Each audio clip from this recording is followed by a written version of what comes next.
સુરતમાં ગર્ભ પરીક્ષણ અને ગર્ભપાત માટે મમતા હોસ્પિટલની અંદર રેડ પાડી અને લાઈવ ડૉક્ટર તો નથી પણ ફાર્માસિસ્ટને પકડી અને એફઆઈઆર કરવામાં આવી છે. સોમવારે બપોરના 2:08 જ્યારે મને આ માહિતી પ્રાપ્ત થઈ ત્યારે જિલ્લા આરોગ્ય તંત્રને ત્યાં રેડ પાડવાની સૂચના આપેલી હતી અને આ સૂચના પ્રમાણે 3 બહેનો ગર્ભપાત અને ગર્ભ પરીક્ષણ માટે ત્યાં આવ્યા હતા. આ સમયની અંદર બેટી બચાવો બેટી પઢાઓના નારા સાથે જ્યારે સમાજ આગળ આવી રહ્યો છે ત્યારે આવું હીન કૃત્ય કરનારી એ માતાઓ પણ છે કે જે પોતાની દીકરીને કુખમાંથી મારી નાખવાનો પ્રયાસ કરે છે. અને આવા રાક્ષસી કૃત્ય કરનારા ફાર્માસિસ્ટ અને હોસ્પિટલના માલિકો જે આવું રાક્ષસી કૃત્ય કરે છે કે આ બીજી વાર આ લોકો પકડાણા છે.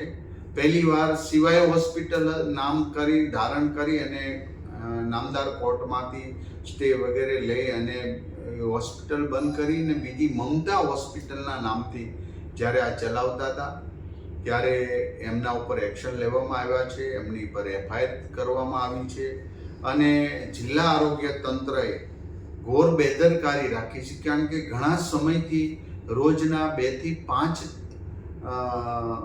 ગર્ભ પરીક્ષણ અને ગર્ભપાત કરાવી રહ્યા હતા. તો આ તો બહુ મોટી ઘટના કહેવાય અને આપણા સભ્ય સમાજ માટે ખૂબ ચિંતાજનકની વાત હતી. માટે અમારા આરોગ્ય વિભાગને પણ શોકોદની નોટિસ પાઠવવામાં આવી છે.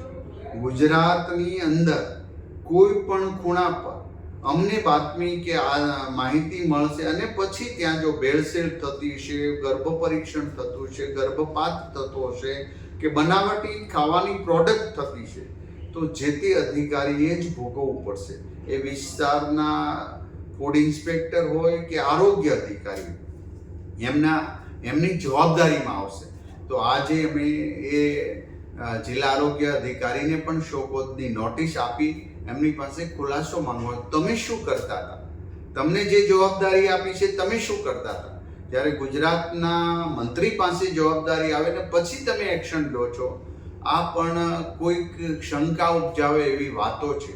માટે ભેળસેળ હોય, ડ્રગ્સમાં ભેળસેળ હોય, ગર્ભપાત હોય કે ગર્ભ પરીક્ષણ કોઈ બાબતમાં અમે ચલાવી લેવા માંગતા નથી. તંત્ર સજાગ છે અને જે આવું દુષ્કૃત્ય કરનારા લોકો ચેતી જાય. હજી સુધરવાનો સમય છે. સરકાર કોઈ પણને બક્ષવાની નથી. એ આ સંદેશો નહીં પણ અમે વાસ્તવિકતા કહીને અમે એક્શન લઈ રહ્યા છીએ.